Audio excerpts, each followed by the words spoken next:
maayarka caasimadda Hargeysa Cabdiraxmaan Maxamuud Caydiid Solteek oo shir jirayd ku qabtay maanta xafiiskiisa dowladda hoose ayaa waxa uu sheegay in ay soo kordhiyeen adeeg u sahlaya in si dhib yar loo helo ciwaanada meheradaha guryaha iyo meelaha caanka iyo wadooyinka. Adeegan oo ah mid casri isla markaana la shaqeeya tiknoolajiyadda casriga ee dunida si weyn ugu sahlaya cid walba u baahata inay ciwaan hesho ayaa waxa uu ka hadlay maayarka caasimadda Hargeysa waqtiga uu suurtagalay iyo waqtiga ay hirgelayso isticmaalidda ciwaanada samaadareysyada goobahaasi caanka iyo sidoo kale guryaha iyo wadooyinka iyo meheradaha caanka ee ku yaala caasimadda Hargeysa oo ah inaanu dhamaystirnay postcode ama zip code qof wuxuu u yaqaano ee magaalada oo dhan taasi oo koona ilaa koona isagoo caalamiya standardkii caalamigaana gelaya inaanu dhamaystirnay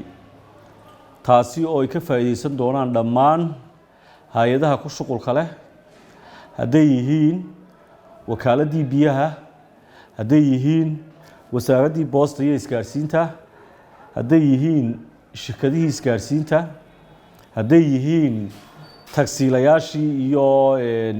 cid kasta oo ay muhiim u tahay in adreeska qofka la helo taasi systemkii oo caalamiya waanu dhamaystirnay shacbigana waxaa looga baahan yahay in ay sameeyaan in qof waliba aqalkiisa diiwaangeliyo isaga oo faylkiisii sitana inuu u samaysto mulkiyad si adreeskiisu u noqdo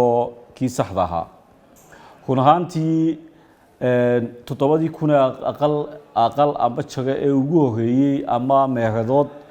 waanu dhamaystirnay shacbiga waxaan ka codsanaynaa si ay hawsheena fiican aanu qabanay inoogu wada dhamaystiranto inuu qof waliba degmadiisii faylkiisii qaato kii aan ugu kala wareejisnayna uu u tago oo uu kala wareejiyo si ay toos inoogu wada dhamaystiranto maadaama wixii wada diyaar yihiin taxigaad raacdaana la oran doono intuu ku xidho GPS-ka intuu ku xidho uu aqalka toos u tagi doono adreeska loo gelin doono in qof waliba macluumaadkiisa loo geliyo waxaanu ka bilaabi doonaa meheradaha iyo suuqa ganacsiyada ayaanu ka bilaabi doonaa downtown-ka iyo meel kastoo meherad ganacsi ku taalo iyadoo meheradii ganacsiga liisankii oo loo sameynayo shahaado qurux badan iyo mulkiyadii aqalka hadday fooqyadii tahay hadday moolalkii tahay intuba si ay uga cadaadaan iyo aanu ka bilaabi doono meelihii businesska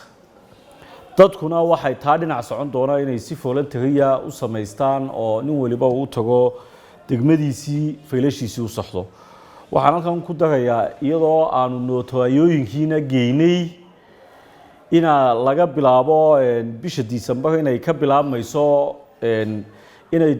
nootayo waliba yeelato portal computer-ka ku xidhan oo saacadda shayga la kala iibsanayo inta ay dawladda hoose soo eegto isla saacadaaba systemka iyo computer-ka la gelinayo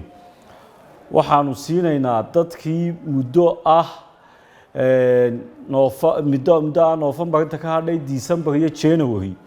wixii ka dambeeya nootayadaasi barigaas ahayd way Italy la aqbali maayo muddadaana waxaan u siinay inta dadka localkina inay ka sii diyaar garoobaan dadka qurba joogina ay si degdeg ah u sameeyaan waxaan u sheegaynaa qurba jooga oo hanti badan iyo kule dhulkan ummadana wax badan soo taray dhismayaal badanna ka soo dhisay inay muddada ka faa'iideystaan